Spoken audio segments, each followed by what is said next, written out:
আশা করি ভালোই আছেন। আমার চ্যানেলের নতুন একটি ভিডিওতে আপনাদের স্বাগত। আজ তারাপীঠে আমাদের দ্বিতীয় দিন। এখন ভোর 4:30 মতো বাজে। আমরা সকলেই স্নান করে রেডি হয়ে নিয়েছি মন্দিরে যাবার উদ্দেশ্যে। পুজোর সব সামগ্রী নিয়ে আমরা হোটেল থেকে বেরিয়ে পড়েছি মায়ের মন্দিরের দিকে। হোটেলটি যেহেতু মায়ের মন্দিরের পূর্ব দিকের গেটের খুব কাছেই, তাই আমাদের হোটেল থেকে মন্দিরে আসতে খুব বেশিক্ষণ টাইম লাগে না। আর এই ভোরবেলা পুজো দেওয়াটা আমি সে ছোটোবেলা থেকে দেখে আসি। আগে হতো মায়ের স্নান পুজো, এখন হয় সিঙ্গার পুজো। আসলে স্নান পুজোর ফলে মায়ের আসল শিলাটি ক্ষয়ে যাচ্ছিল, তাই এই স্নান পুজো বন্ধ করে দেওয়া হয়েছে।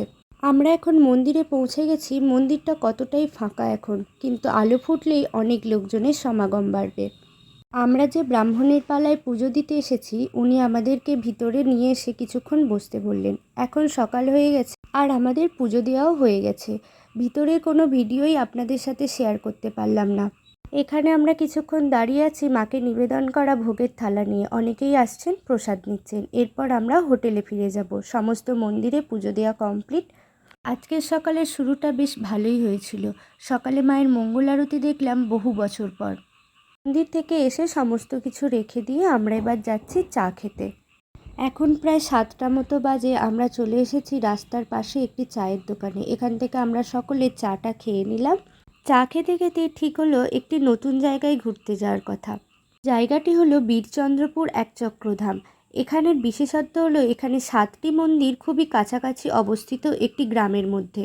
জায়গাটি তারাপীঠ থেকে সাঁইথিয়া জংশনের দিকে যেতেই পড়ে অটো করে প্রায় আধ ঘন্টা মতো লাগে। জায়গাটি হয়তো অনেকের কাছে এখন খুব পরিচিত, কিন্তু বছর 3 আগে যখন আমি প্রথমবার গিয়েছিলাম তখন এতটা পরিচিত ছিল না। রাস্তার দুধারে কুয়াশা মাখা এই জমিগুলো দেখতে দেখতে আমরা বীরচন্দ্রপুরের দিকে এগোচ্ছিলাম। রাস্তাটা এখন কাজ চলছে, তাই একটু ভাঙাভুঙি, আর যেতেও বেশ একটু সময় লেগে গেল। আর এই যে সবুজ সবুজ জমিগুলো দেখছেন, এগুলিতে চাষ হয়েছে গম। আমাদের ওদিকে ধান চাষ হয়, গম চাষ খুব একটা দেখতে পাই না। কথা বলতে বলতে প্রায় পৌঁছেই গেলাম একচক্রধাম বীরচন্দ্রপুর। এটি একটি গ্রাম্য এলাকা। এখানে প্রায় প্রত্যেকের বাড়িতেই গরু, হাঁস, মুরগি, ভেড়া এগুলো আছেই। তো আমরা একবারে শেষের দিকের মন্দির থেকে শুরু করব, তাই সামনের মন্দিরগুলো ফেলে রেখে চলে যাচ্ছি। পৌঁছে গেছি। এটি হলো একটি মন্দির। এখানে নিত্যানন্দ প্রভু খেলা করতেন। এর পাশ দিয়ে চলে গেছে একটি রাস্তা। সেই রাস্তা ধরে খানিকটা এগোলেই পাওয়া যাবে আরেকটি মন্দির। এবার এসে দেখছি এখানে অনেক দোকান বসেছে। আগে কিন্তু এসব দোকান ছিল না যখন আমি প্রথমবার এসেছিলাম 3 বছর আগে। এখন আমরা যে মন্দিরটিতে যাচ্ছি, ওখানে মহাভারতের যুদ্ধের সময় মা কুন্তী রান্না করে খাইয়েছিলেন পঞ্চপাণ্ডবদের। পঞ্চপাণ্ডব নাকি ওখানে আশ্রয় নিয়েছিলেন। যেহেতু এখানকার প্রত্যেকটি মন্দিরের ভিতরের মূর্তির ছবি তোলা বা ভিডিও করা নিষিদ্ধ, তাই কোনো মন্দিরের ভিতরকার ছবি আপনাদের আমি দেখাতে পারিনি।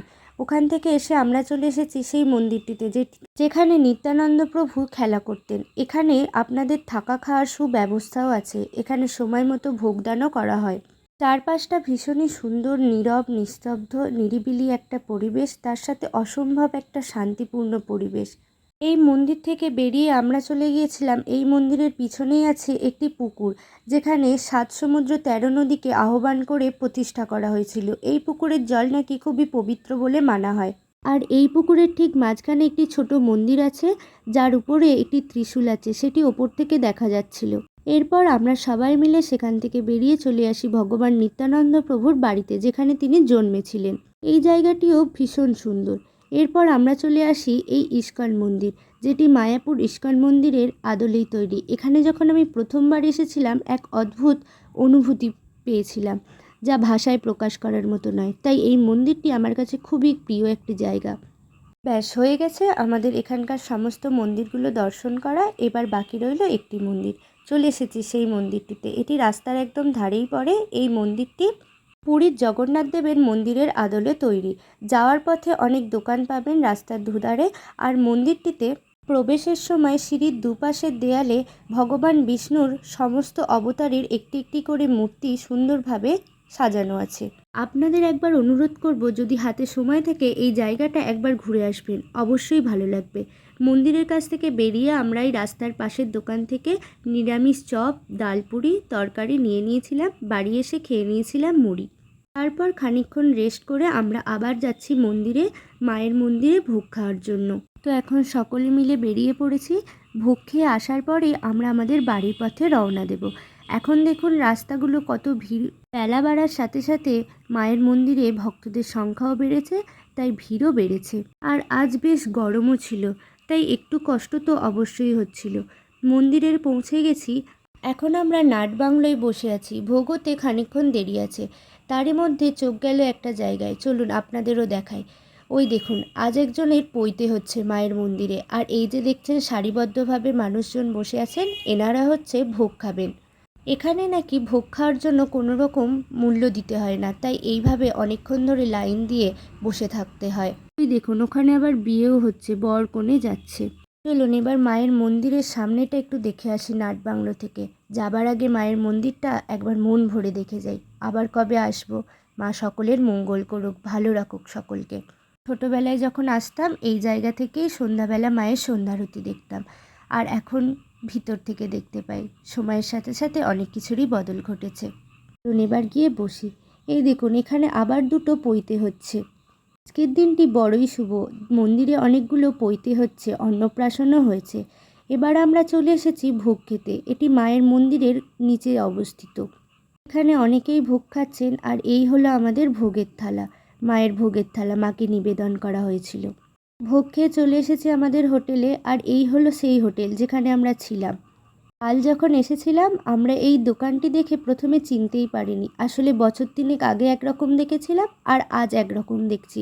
সব কিছুই বদলে গেছে এখানকার। আমরা আমাদের ঘরে চলে এসেছি, আর সময় নেই, এবার ব্যাগপত্র নিয়ে বেরোতে হবে। তাই যাবার আগে আপনাদেরকে একবার আমাদের ঘরগুলো দেখিয়ে নিই। আমাদের ঘরগুলো ছিল 4 তলায়, পাশাপাশি দুটো রুম। আমরা যেহেতু দুটো ফ্যামিলি গিয়েছিলাম, তাই দুটো রুম নিতে হয়েছিল। এটি হলো আমাদের রুম। রুম থেকে ঢুকতেই প্রথমে ডান দিকে আছে সুইচ বোর্ড, আর বাঁ দিকে ছিল বাথরুম। সেখান থেকে খানিকটা এগিয়ে আসলেই এখানে আছে একটা টিভি, আর তার পাশেই আছে একটা জানলা। জানলা থেকে ভিউটা কেমন আপনাদের পরে দেখাচ্ছি। আর এই একটা খাট, তার সাথে ছিল 3টে বালিশ আর 2টো কম্বল। সেখান থেকে খানিকটা এগিয়ে গেলে এখানে একটা ডাস্টবিনও রাখা আছে, আর এখানে আমাদের ব্যাগপত্রগুলো গুছিয়ে রাখা আছে। আর সাথে আছে এখানে একটা সেন্টার টেবিল, আর 2টো কাঁচের চেয়ার, 2টো গ্লাস, একটা জগ, আর এখানে একটু আয়না আছে। আর আছে একটা টেলিফোন, এমার্জেন্সি কারণে রিসেপশানে ফোন করার জন্য। এই হলো আর একটি জানলা, যেখান থেকে মেন রোড এবং মন্দিরে যাওয়ার রাস্তাটা দেখতে পাওয়া যায়। সামনে অনেকগুলো বাড়ি আছে, আর এই জানলা থেকে নিচের দিকে তাকালেই এই যে মন্দিরে যাবার পূর্ব দিকের গেট, এই গেট দিয়ে সোজা গেলেই মন্দিরের রাস্তা। এই যে হলো নিচের দিকের রাস্তাটা। যাক, জানলাটা এঁটে দিই, পর্দাগুলো একটু ঠিক করে দিই যাবার আগে। ঘরগুলো বেশ পরিষ্কার পরিচ্ছন্নই, এবং এনাদের ব্যবহারও খুব ভালো। এখানে যে আরেকটি জানলা ছিল বিছানার পাশে, সেই জানলা থেকে বাইরেটা সেরমভাবে কিছুই দেখা যায় না। বাইরে আরেকটি বিল্ডিং আছে, সেটাই শুধু দেখা যায়। এখান থেকে সেভাবে কিছু দেখার নেই। যাই হোক, জানলাটা আটকে দিই আর সমস্ত কিছু গোছগাছ করে দিই। এই হোটেলটি হলো আমরা যে ব্রাহ্মণের পালায় পুজো দিতে এসেছি তারই হোটেল। তো আমরা যখন আসি তখন এনার হোটেলেই থাকি। এখানে একটি এসি আছে, আর আছে একটি পাখা। এবার চলুন আপনাদের বাথরুমটা ঘুরে দেখাই। বাথরুমটা খুললে বেশ পরিষ্কার পরিচ্ছন্ন। সামনে আছে বেসিন, এখানে 2টো কল, একটু আয়না, একটি মগ, আর এখানে আছে গিজার, আর আছে একটি শাওয়ার, আর এখানে আছে একটি কোমোড টয়লেট, আর একটি বালতিও আছে। বেশ পরিষ্কার পরিচ্ছন্ন আর খুবই ভালো। আমরা বিগত 10 বছর ধরে এই যে তারাপীঠ আসছি, এখানেই আমরা থাকি। খুব পরিষ্কার পরিচ্ছন্ন এবং এনাদের ব্যবহারও খুব ভালো। এই ছিল আমাদের রুমটি, এবং এর পাশের রুমটিও ঠিক এরমভাবেই সাজানো। তো চলুন এবার যাওয়া যাক বাড়ির পথে। 2টো দিন বেশ ভালোই কাটলো। সব ব্যাগপত্রগুলো একে একে নিচে রেখে আসা হয়েছে, আর যেটুকু ছিল আমরা নিয়ে এবার নিচে যাচ্ছি।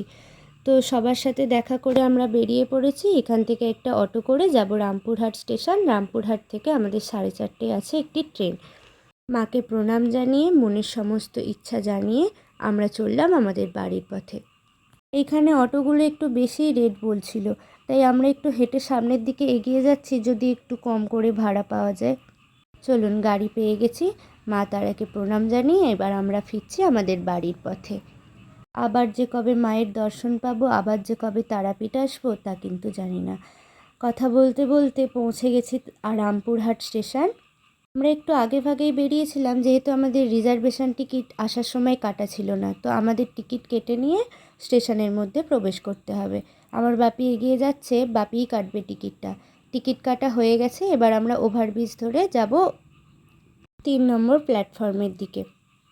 আমাদের ট্রেন দিয়ে দিয়েছে 4:30টায় ছাড়বে। ট্রেন ছেড়ে দিয়েছে, আমরা ফিরছি আমাদের বাড়ির পথে। তাহলে আজ এই পর্যন্তই রইল।